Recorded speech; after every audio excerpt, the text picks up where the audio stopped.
Gujarat News has been brought to you by Aaj Tak, सबसे तेज। નમસ્કાર, યુએસમાં વસતા તમામ ગુજરાતીઓને ગુજરાત તક તરફથી નમસ્કાર। આપ જોઈ રહ્યા છો અમારું વિશેષ બુલેટિન અને બુલેટિન સાથે હું છું સૌમ્યા। તમામ મહત્વના સમાચાર પર કરીશું નજર, પરંતુ સૌ પહેલા નજર કરી લઈએ મુખ્ય સમાચાર પર। ગુનાહિત ઇતિહાસ થતા સંપત્તિને લઈને સામે આવ્યો ઉમેદવારોનો ચોંકાવનારો એડીઆર રિપોર્ટ। 48 વિરુદ્ધ છે ગંભીર ગુના। ભાજપના 26માંથી 4 ઉમેદવારોનો ગુનાહિત ઇતિહાસ, જ્યારે કોંગ્રેસના 23માંથી 6 ઉમેદવારો સામે ગંભીર ગુનાઓ દાખલ। રાહુલ ગાંધીનું પાટણમાં સંબોધન। રાજા મહારાજાના વિવાદ વચ્ચે કહ્યું, ભાવનગરના મહારાજાએ પોતાનું રાજ્ય દેશને સમર્પિત કર્યું છે, હું તેઓનું સન્માન કરું છું।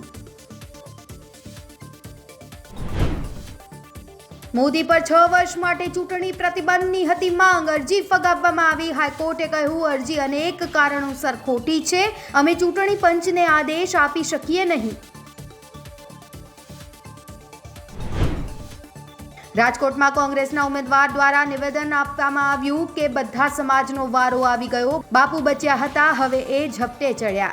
બીજી તરફ ભાજપના પ્રદેશ અધ્યક્ષે કહ્યું કે કોંગ્રેસ નેતાઓ દ્વારા બફાટ કરાઈ રહ્યો છે।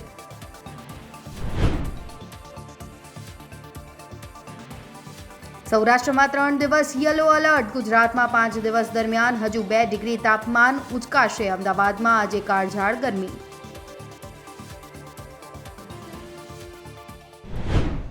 ગુજરાતની રાજનીતિમાં આજ રોજ હરકપદુડા શબ્દ છે એ ખૂબ જ ચાલ્યો। આ હરકપદુડા શબ્દ પર એવી રાજનીતિ શરૂ થઈ ગઈ કે ન પૂછો વાત। આ શબ્દનો ઉલ્લેખ કોંગ્રેસના નેતા રાજકોટના લોકસભાના ઉમેદવાર પરેશ ધાનાણી દ્વારા કરવામાં આવ્યો અને બસ ત્યારબાદ જ રાજનીતિમાં ગરમાવો આવી ગયો। 95માં આપણે 18 વર્ણે એક થઈ ભય ભૂખ ભ્રષ્ટાચાર નાબૂદ કરવા ભાજપનું બી વાવ્યું। બધાએ લોહી પરસેવાના ટીપે સિંચીને એને વટવૃક્ષ બનાવ્યું અને એમાં અમે પટેલિયાઓ અને બાપુ એમાં છે જ નહીં, હા બેઠા પટેલિયાઓ બાપુ બે બળે ચડ્યા। હરકપદુડા ભાજપના બીને દરરોજ ઉઠીને 10 ડોલ પાણી પાયું કે જલ્દી ઝાડ મોટું થાય ને ભર ઉનાળે છાયો મળશે। 15માં અમારે અખતરો કરવાનો થયો ને ત્યારે ખબર પડી કે વાહા ફાટી ગયા। આજ ભાજપના નેતાઓ, એની સરકાર, એની સૂચનાથી એની પોલીસે અમારી મા બેન દીકરીઓને મારીને લોટ બાંધી દીધો। હે એના શિયાળની લાજ બચાવવા માટે બોર જેવડા આહું પડે દડ એના આહુડા એના અહંકારને ઉગાડી ન હોય। હું કેદી કહેતો તો વારા ફરતી વારો ને મેં પછી ગારો, કોઈ બાકી રૂસ ખરા? બધા જ સમાજનો એક પછી એક વારો આવી ગયો। બાપુ બચાતા આ વખત આ કોઈના નથી। પરેશભાઈને મેં કીધું ને, ખાલી એક પરેશભાઈ ને આખો ગાણો દાજેલો છે। રાહુલ ગાંધી થી લગાડીને પરેશભાઈ સુધી દરેક જ્ઞાતિ જાતિ વચ્ચે વય મનુષ્ય ફેલાવવાનું કામ કરે છે। અમે ક્યારેય કોઈ જ્ઞાતિ માટે, કોઈ વ્યક્તિ માટે ચર્ચા ચૂંટણીના ટાઈમે નથી કરતા। અમે વસુધૈવ કુટુંબકમની ભાવનાની વાત કરીએ છીએ। અને પટેલિયાઓ એ હરકપદુડા નથી, પટેલિયાઓ બુદ્ધિશાળી કોમ છે। વર્ષો સુધી કોંગ્રેસને એમણે છતાઓ આપી હતી ભૂતકાળમાં, પરંતુ જે રીતે કોંગ્રેસની દાદાગીરી, જે રીતે કોંગ્રેસની ગુંડાગર્દી અને દેશ વિરોધી માનસિકતા હતી કે ત્યારે પટેલિયાઓ એમનું પરિવર્તન કરીને આજે એક પટેલની આજે ગુજરાતની 18 વર્ણ દરેક જ્ઞાતિના લોકો ભારતીય જનતા પાર્ટીને 28 વર્ષથી સત્તામાં લાવે છે। એટલા માટે કે કોંગ્રેસની અંદર એ ગુજરાત વિરોધી તત્વોને પ્રોત્સાહન મળતું હતું, જ્યારે અમે વસુધૈવ કુટુંબકમની ભાવના દરેક જ્ઞાતિના સમાજના લોકોને સાથે લઈને ચાલનારો પક્ષ છે। એટલા માટે અમારી વિચારધારા રાષ્ટ્ર માટેની હોય છે, અમારી વિચારધારા દેશના ભવિષ્યના વિકાસ માટેની હોય છે। એટલા માટે અમને બધા આશીર્વાદ આપે છે અને એમને જે બફાટ કરવો એ કરે। દેશની જનતાએ નક્કી કર્યું છે કે ભારતીય જનતા પાર્ટીને આશીર્વાદ આપવા છે અને અમને આપશે। જામનગરમાં એક સભા યોજવામાં આવી, જેમાં જિગ્નેશ મેવાણી પણ પહોંચ્યા અને આ સભામાંથી જિગ્નેશ મેવાણીએ જામનગરના સાંસદ પૂનમબેન માડમ પર નિશાન સાધ્યું, જેનો વિડીયો અત્યારે સોશિયલ મીડિયા પર ખૂબ જ વાયરલ થઈ રહ્યો છે। કાર્યવાહી દરમિયાન અંગ્રેજ જજ મહોદયે શહીદ આઝમ ભગતસિંહને પૂછ્યું કે ક્રાંતિ क्या है, ત્યારે ભગતસિંહે કહેલું कि क्रांति से हमारा मतलब है मजदूरों और किसानों के हाथ में सत्ता।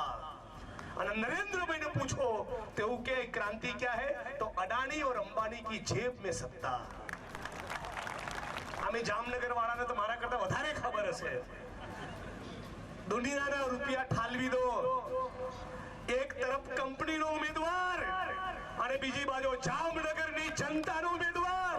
આ જનતા એ પોતાની કાળી મજૂરીનો પૈસો ફાળો કરીને આપશે અને રંગે ચંગે મારા ભાઈ જેપી બારવિયા એ દિલ્હીની પાર્લામેન્ટમાં ખેડૂતોના સવાલ ઉપર બોલતા હશે। અમારા શબ્દો યાદ રાખજો। આ વખતે જામનગરમાં ભારતીય જનતા પાર્ટી માટે પૂનમ નહીં, કાળી અમાસ છે, કાળી અમાસ।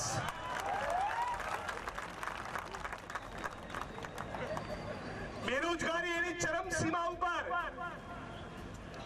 છાતી ફૂલાઈ ફૂલાઈને મોદી સાહેબ કહેતા હતા 2 કરોડ રોજગાર આપીશ। આજે 10 વર્ષ થયા નરેન્દ્ર મોદી નામના ફ્લોપ્સોને। આ 10 વર્ષ દરમિયાન 20 કરોડ રોજગાર તો ના આપ્યા। જીએસટી, નોટબંધી અને કોરોનામાં જે પ્રમાણે કબાડો કર્યો એના કારણે ભારતના 6 કરોડ લોકોના રોજગાર છીનવાઈ ગયા। 6 કરોડ। વડાપ્રધાન નરેન્દ્ર મોદી શું ક્ષત્રિય સમાજના વિવાદનો અંત લાવશે? શા માટે અમે આવું કહી રહ્યા છીએ? જુઓ નિષ્કર્ષ વિથ નિશિતમાં। હવે એક વાત આ વિડીયોમાં શરૂઆતથી બહુ સ્પષ્ટ આપણે સમજી લઈએ કે ક્ષત્રિય સમાજનો વિરોધ વડાપ્રધાન પ્રત્યે કે ભારતીય જનતા પાર્ટી પ્રત્યે સીધો નથી।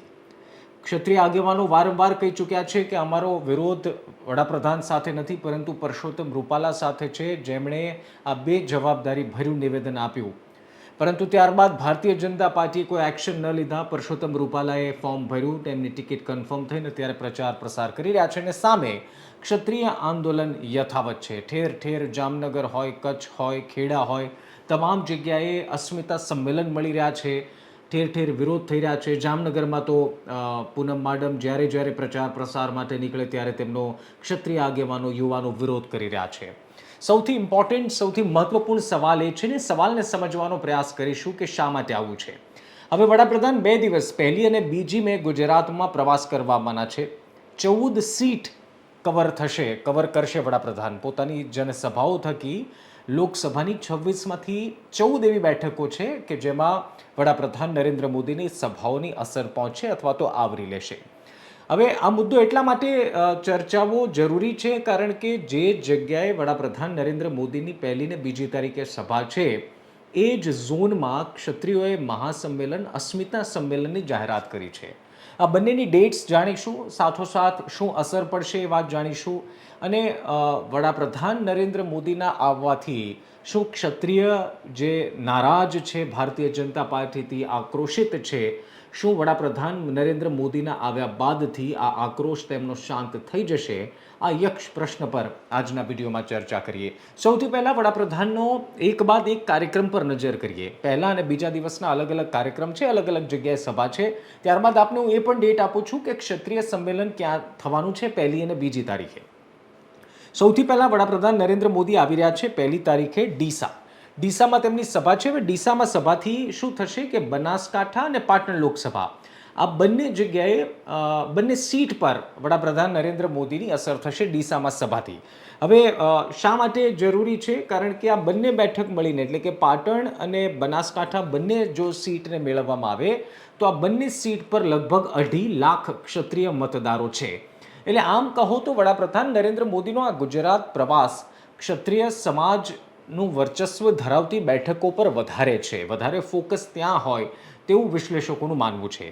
બીજી સભા તેમની છે હિંમતનગરમાં સભા કરવાથી 3 બેઠકો આવરી લેવાશે, અમદાવાદ ઈસ્ટ, મહેસાણા અને સાબરકાંઠા। હવે આ ત્રણેય બેઠક થઈને 9.5 લાખ જેટલા ક્ષત્રિય વોટર્સ છે જેને સીધું સંબોધન કરશે વડાપ્રધાન નરેન્દ્ર મોદી।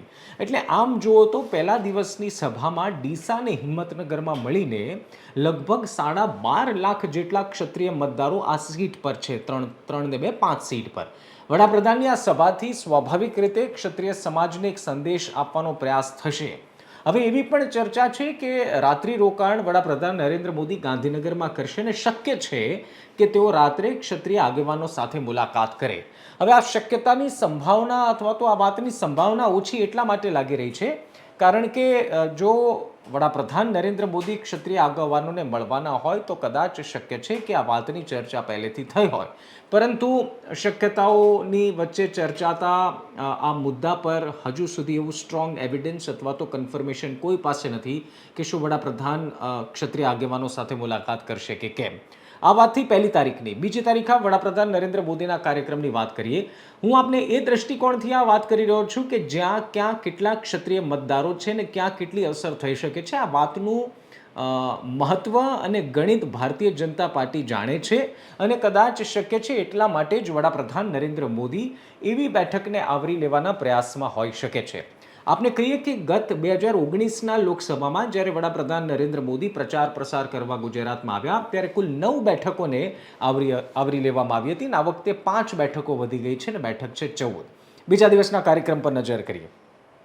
2 મેના રોજ પીએમ મોદી 4 સભાઓ યોજવાના છે. પહેલી સભા આણંદમાં છે જ્યાં આણંદ અને ખેડા આ બંને સીટ કવર થઈ જશે અને સૌથી વધુ જો ક્ષત્રિય મતદારો હોય તો આ 2 બેઠકને મેળવીએ તો 17.5 લાખ જેટલા ક્ષત્રિય વોટર્સ છે. એટલે કે બીજા દિવસની વડાપ્રધાન નરેન્દ્ર મોદીની પહેલી સભા ખૂબ મહત્વપૂર્ણ સાબિત થશે. ત્યારબાદ બીજી સભા સુરેન્દ્રનગરમાં છે જેમાં સુરેન્દ્રનગર, ભાવનગર અને રાજકોટ આ 3 જગ્યા આવરી લેવામાં આવશે. હવે આ બીજી સભા શા માટે ઇમ્પોર્ટન્ટ છે? કારણ કે વાત સુરેન્દ્રનગરમાં છે અને રાજકોટ બેઠક અને ભાવનગર બેઠકને પણ સંલગ્ન છે. આપને ખબર છે કે રાજકોટથી જ આ વિવાદનો જન્મ થયો છે ને રાજકોટના જ ભાજપના ઉમેદવાર છે પરસોત્તમ રૂપાલા અને શક્ય છે કે પરસોત્તમ રૂપાલા સભામાં સ્ટેજ પર જોવા પણ મળે. એટલે આ સભા પણ એટલા માટે ઇમ્પોર્ટન્ટ છે કે આ સભા દરમિયાન વડાપ્રધાન નરેન્દ્ર મોદી પુરુષોત્તમ રૂપાલાની હાજરીમાં ક્ષત્રિય વોટર્સને કોઈ મેસેજ આપવાનો પ્રયાસ કરે છે કે કેમ એ જોવું રહ્યું. હવે આ 3 બેઠકોને મેળવીએ તો 5.5 લાખ જેટલા ક્ષત્રિય વોટર્સ છે. ત્રીજી સભા જૂનાગઢમાં છે જ્યાં જૂનાગઢ અને અમરેલી સીટને આવરી લેવામાં આવશે. ત્યાં પણ કુલ મળીને 1.60 લાખ જેટલા ક્ષત્રિય વોટર્સ છે. અને ત્યારબાદ જે ચોથી સભા છે જામનગરમાં છે જ્યાં પોરબંદર અને જામનગર.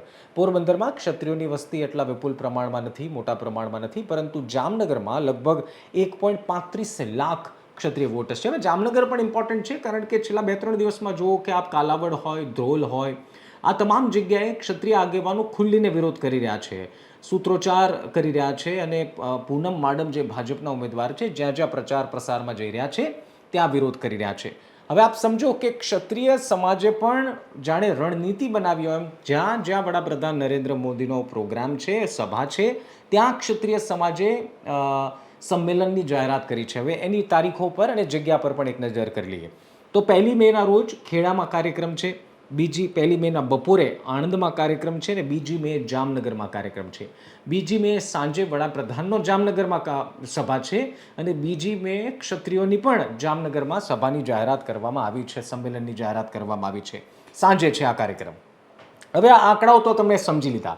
હવે આનું મહત્વ સમજો કે જો 70 લાખ ક્ષત્રિય વોટર હોય તો ભારતીય જનતા પાર્ટી એવું બિલકુલ નહીં ઈચ્છે કે એક ઉમેદવારના કારણે અથવા તો પરસોત્તમ રૂપાલાના કારણે સમગ્ર સમાજ ભારતીય જનતા પાર્ટીથી નારાજ થઈ જાય. નંબર 1.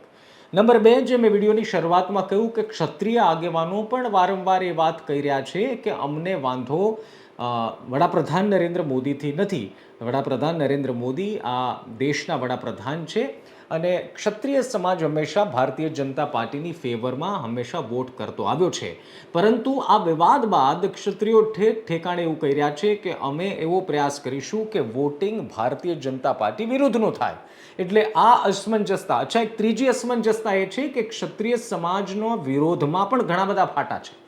આપ જુઓ કે ગઈકાલે ક્ષત્રિય કાઉન્સિલના સભ્યોએ ભારતીય જનતા પાર્ટીને સમર્થન આપ્યું, કોંગ્રેસ પર પ્રહાર કરી દીધા. પદ્મિની બા જે સતત સંકલન સમિતિ પર આરોપ કરી રહ્યા છે અને એક છે સંકલન સમિતિ અને બાકી આગેવાનો. કહેવાનો તાત્પર્ય અને ભાવાર્થ એ છે કે ક્ષત્રિય સમાજનું જે આ વિરોધ પ્રદર્શન છે, આંદોલન છે, એ અલગ અલગ રીતે ચાલી રહ્યું છે. જો કે ક્ષત્રિય સમાજની આ સંકલન સમિતિ એવો દાવો કરે છે કે એવા કોઈ ફાટા પડ્યા નથી. પાટણ લોકસભા બેઠકમાં રાજનીતિ ચરમસીમા પર જોવા મળી રહી છે. અહીં કોંગ્રેસના ઉમેદવાર છે ચંદનજી ઠાકોર, જ્યારે ભારતીય જનતા પાર્ટીના ઉમેદવાર છે ભરતસિંહ ડાભી. અને હવે લોકસભાની ચૂંટણીમાં સમીકરણો ખૂબ જ અલગ જોવા મળી રહ્યા છે. શું છે ત્યાંની રાજનીતિ? જુઓ તેના સમીકરણ અને વિશ્લેષણ. છોટાઉદેપુર લોકસભાની અંદર કોંગ્રેસના ઉમેદવાર સુખરામ રાઠવા છે, ભારતીય જનતા પાર્ટીના ઉમેદવાર જસુભાઈ રાઠવા છે. બંનેને વચ્ચે ટક્કર કેવી છે જે જાણવા માટે આપણે ગ્રામ્ય વિસ્તારમાં છે. તમે જોઈ શકો છો કે આદિવાસી વિસ્તારની અંદર રાજકારણમાં ભારે ગરમાટો છે. લોકો પણ ગરમીની અંદર ભારે ઉત્સાહિત હોય છે. સૌપ્રથમ આપણે એક વડીલને પૂછીશું. શું નામ કાકા તમારું? ભીમસિંહભાઈ કરશનભાઈ. જે લોકસભાની ચૂંટણી છે એને લઈને શું કહેશો? આપણને ગમતા બરાબર નહીં નહીં કા બોલતા આવડતું. હા. તમારું શું નામ? અશ્વિનભાઈ અશ્વિનભાઈ, તમે શું કરો છો? ખેતી. ખેતી. સુખરામભાઈ ને જસુભાઈની જે ટક્કર છે એ બાબતે શું કહેશો? એ બાબતે ખાસ કહેવા જેવું કે નહીં કે આ વખતે હજુ મોદી ગેરંટી છે એટલે 400 પાર જવાનું છે. 100% જસુભાઈ રાઠવા જીતવા જ છે. એમાં કોઈ મિનમેક નથી. એટલે સુખરામભાઈ ટક્કરમાં આવે એવું લાગતું જ નહીં. બીજું કે હાલમાં જે વધારે જે મુદ્દો ચર્ચાઈ રહ્યો છે રજપૂત સમાજનો લઈને, એ ખબર તમને? હા, એક ક્ષત્રિય સમાજનો મુદ્દો ખબર છે, પણ એ તો શું છે, એમનો સમાજ અલગ છે ને અને અમારો સમાજ અલગ છે બધું, બરાબર. એટલે આપણે ખાસ એ વિશેષ કહેવું નહીં. મેં પણ એમનો સમાજ અલગ છે, પણ તમે એ જ સમાજની જે ટી શર્ટ પહેરી છે તમે દ્રશ્યમાં જોઈ શકો છો કે મહારાણા પ્રતાપ લખેલી એમને જે ટી શર્ટ પહેરેલી છે અને જયદ્રથસિંહ પરમારનો પણ ફોટો છે. તો આ ટી શર્ટ ક્યારની પહેરેલી છે? આ તો ગઈ ફેરાણી. એટલે જે નેતાઓ જે ટી શર્ટ આપી જાય એ આવી રીતે ચાલી જાય ગામડામાં. હા, ચાલો ખેતીમાં આપણે ઉપયોગ કરીએ છીએ ને પહેરવામાં તો તમે તસવીરમાં જોઈ શકો છો કે મહારાણા પ્રતાપ નો તસવીર છે ને, જયદ્રથસિંહ જ્યારે ધારાસભ્ય હતા તે વખતે આ ટી શર્ટ ગ્રામ્ય વિસ્તારમાં અપાઈ હતી. એ ઉમેદવાર છે એમને શું આ ટી શર્ટ તમને કાળે આપવામાં આવી હતી? આ વિધાનસભાની ગઈ ચૂંટણી હતી ને એમાં. શું કામ લાગે આ ટી શર્ટ? બીજી પહેરવા માટે ખેતીમાં તો ઉપયોગ કરવાનો પહેરીને કોંગ્રેસ ભાજપ બધા આપી જાય ટી શર્ટ કામ લાગી જાય? કામ લાગી જાય. ખેડૂતને શું છે, કોઈ બી વસ્તુ વપરાશ માટે કોઈ બી વસ્તુ આવે, કોઈ બી પાર્ટી, એ શું છે આપણે ઉપયોગ કરવાનો. પણ મત શું છે આપણે જેને આપીએ કે મોદી છે આપણે ઉપર, બરાબર, ગુજરાતના ભાવિ છે કે એને કોંગ્રેસ વાળા ટી શર્ટ આપી જાય તમે લઈ લો? પહેરવા એમાં કઈ વાંધો નથી. આપણું મન એક હોવું જોઈએ. કોંગ્રેસ ભાજપ આપણે કોઈ વ્યક્તિને આપણે ચાલવાનું, વ્યક્તિ પર ચાલવાનું એમ. વ્યક્તિ પર. કાકા તમારું નામ શું છે? વીરપાલભાઈ રાઠવા. વીરપાલભાઈ, તમે શું કહેશો? જસુભાઈ ને સુખરામભાઈ છે ઉમેદવાર. આપણે જસુભાઈ જ જીતવાના. જસુભાઈ જીતવા? હા. કેમ જસુભાઈ ગમે? મોદી ખરા ને. મોદીના માણસ? હા, બેહો મોદીનો જ માણસ. અન્ય પણ જે ગામડાના લોકો છે એમને પૂછે. શું નામ તમારું? મુકેશભાઈ. મુકેશભાઈ, તમને કયા નેતા ગમે? જસુભાઈ. જસુભાઈ ગમે. હા. ખાસ કયા કારણસર ગમે? કારણસર બીજેપી, બસ એના લીધે જ ગમે. બીજેપી? હા, મોદીને લીધે. મોદીના કયા કામ ગમે? મોદીના બધા જ કામ ગમે. બધા જ. કોઈ કામ બાકી નહીં. એ ટુ ઝેડ. તો આપણે જોયું કે ફરી એક વખત જે અન્ય પણ લોકો છે એમને પૂછ્યું. શું નામ વડીલ તમારું? અર્જુનભાઈ રાઠવા. અર્જુનભાઈ, જે તમારા જે છોટાઉદેપુર લોકસભાની અંદર જસુભાઈ છે અને સુખરામભાઈ બે ઉમેદવાર છે, હા, શું કહેશો તમે બંને ઉમેદવારને લઈને? અમે બંને ઉમેદવાર લઈને અમે તમને કહીએ, સુખરામભાઈ જોડે અમારો કોઈ નાતો નહીં અત્યાર સુધીનો. આટલી ચૂંટણીઓમાં અમે 137 વિધાનસભા છોટાઉદેપુર, અમારે એમના જોડે કોઈ વ્યવહાર નહીં, કોઈ નહીં. અને અમે મોદીને વરેલા માણસ, એટલે અમે મોદીને વોટ આપીએ. એ અમારો વિષય ને અમારા જેટલા પણ મતદારો છે રાઠવા સમાજ, અમારો એક ધારા મત બીજેપીમાં નરેન્દ્ર મોદીના અનુસંધાનમાં આજે અમે જસુભાઈ રાઠવાને જીતાડવાની તૈયારી કરશે અને તે 5 લાખ ઉપરના વોટથી અમે જીતાડવાના છે જસુભાઈને. તમારા જે વિસ્તારની આપણે સમસ્યાની વાત કરીએ તો શું સમસ્યા કઈ છે કે જેનો ઉકેલ જે સાંસદ બને તેને લાવવો જોઈએ? કઈ સમસ્યા છે? એટલે સમસ્યા તો ઘણી રહેવાની. એમાં અમને અમારી જે સમસ્યા હતી એ કામગીરી અમને ચાલુ થઈ ગઈ. આપણે જે પુલનો હતો પ્રશ્ન, એ પણ અમારે ડાયવર્ઝન અમને ચાલુ થઈ ગયું છે. હવે શું છે, એ પુલને બનતે 3 વર્ષ લાગવાના છે. હવે 3 વર્ષ લાગશે, એમાં પુલ તો થઈ જશે. પછી અમારો એક સમાજનો પ્રશ્ન તો છે જ અમારો, રાઠવા સમાજનો, એ તો ઉકેલાશે એવું અમને પણ એક જ્ઞાન છે. રાઠવા સમાજનો પ્રશ્ન છે, અમારો બીજો કોઈ એવો મોટો કોઈ પ્રશ્ન નહીં. સરપંચ છે એમને પૂછ્યું કે જે રાઠવા કોળીનો જે પ્રશ્ન છે એને લઈને શું તકલીફ પડે? કારણ કે તમે જો સરપંચ છો તો દાખલો લેવા બધા આવતા હશે, કઈ સમસ્યા એમને આવે છે ખાસ? એટલે અમારા ગરીબ લોકો હોય છે આદિવાસીમાં, અને મહેનત કરીને નોકરી માટે મહેનત કરતા હોય છે રાત દિવસ, અને છેલ્લી વખત આ રાઠવા એસટી માટે એ લોકોનું ત્યાં કેન્સલ થાય છે, પણ હવે પાછળથી ખાસા લોકોને નોકરી મળી છે, એટલે હવે થોડો વિષય છે 50%, એ પણ સોલ્વ થઈ જાય એવી અમારી આશા છે. આ પ્રશ્ન જે છે ઉકેલ આવે તો શું ફાયદો થશે, અને ઉકેલ નથી આવે તેના લીધે શું નુકસાન થાય છે? પૂરી અમને અનામત રાઠવા સમાજની આદિવાસીની પૂરેપૂરી અમારા આદિવાસીઓને અનામત મળે એ જ અમારી જરૂરિયાત છે. એટલે કે જે અનામતનો જે લાભ છે તેની વાત કરીશું. બીજા વડીલ છે, એમને પૂછ્યું શું નામ તમારું? રણજીતભાઈ. રણજીતભાઈ, કઈ સમસ્યા છે તેનો ઉકેલ નવા સાંસદે લાવવાનો છે? હવે આ રાઠવા સમાજનું ચાલે છે એ રાઠવા, હા, સર્ટિફિકેટનું. અમારે આદિવાસી જે રાઠવાઓ છે એ લોકો પહેલે મારી પોતાની છોકરી હો એમ કે નર્સિંગમાં છે, એને આગળ જતો તકલીફ ના પડે અને એવી કાર્યવાહી કરે આ લોકો કે રાઠવા કોળી છે એ ખરેખર રાઠવા જ છે એવું પરવાનગી આપે. જે રાઠવાનો જે પ્રમાણપત્રનો મુદ્દો છે, અન્ય પણ જે લોકો છે એમને પૂછીશું કે એમનું શું કેવું છે. શું નામ કાકા તમારું? કાળુભાઈ આપણે કાળુભાઈ, કઈ બોલો તો ખરા. ચૂંટણીમાં કયા નેતા ગમશે પણ તો બી તમારું શું નામ તમારું વડીલ? વિઠ્ઠલભાઈ ચંદુભાઈ. વિઠ્ઠલભાઈ, કયા નેતા ગમે તમને? અમારે તો હવે જસુભાઈને જીતાડવાના છે, અને પહેલેથી અમે ભાજપના જ છીએ. ભાજપના છે, પણ વાત એ કરીએ કે જે રાઠવા સમાજનો જે પ્રમાણપત્રનો મુદ્દો છે એ લઈને શું કહેશો? અહીંયાનું લઈને એ જ કહેવાનું કે અમારા ગરીબ લોકો છોકરાઓને ભણી ગણીને હોશિયાર બનાવે, નોકરી ના મળે અને મજૂરી કરતા રહે, એ પ્રશ્ન અમારો ઉકેલ થવો જોઈએ. જે આદિવાસી સમાજની અંદર જે પ્રમાણપત્રનો જે મુદ્દો છે એ ઉકેલા છે કે હજુ કેવું છે? હજુ ઉકેલો છે પણ બરાબર નહીં. તો શું કહેશો બીજું એનું? હવે બીજું શું કહું? તો સમાચારોમાં અત્યારે બસ આટલું જ. ગુજરાતના તમામ મહત્વના સમાચાર જોવા માટે અને જાણવા માટે અચૂકપણે સબસ્ક્રાઇબ કરવાનું ન ભૂલતા YouTube પર અમારી ચેનલ ગુજરાત તકને. ફરી મળીશું. નમસ્કાર. Gujarat News has been brought to you by Aaj Tak, Sabse Tez.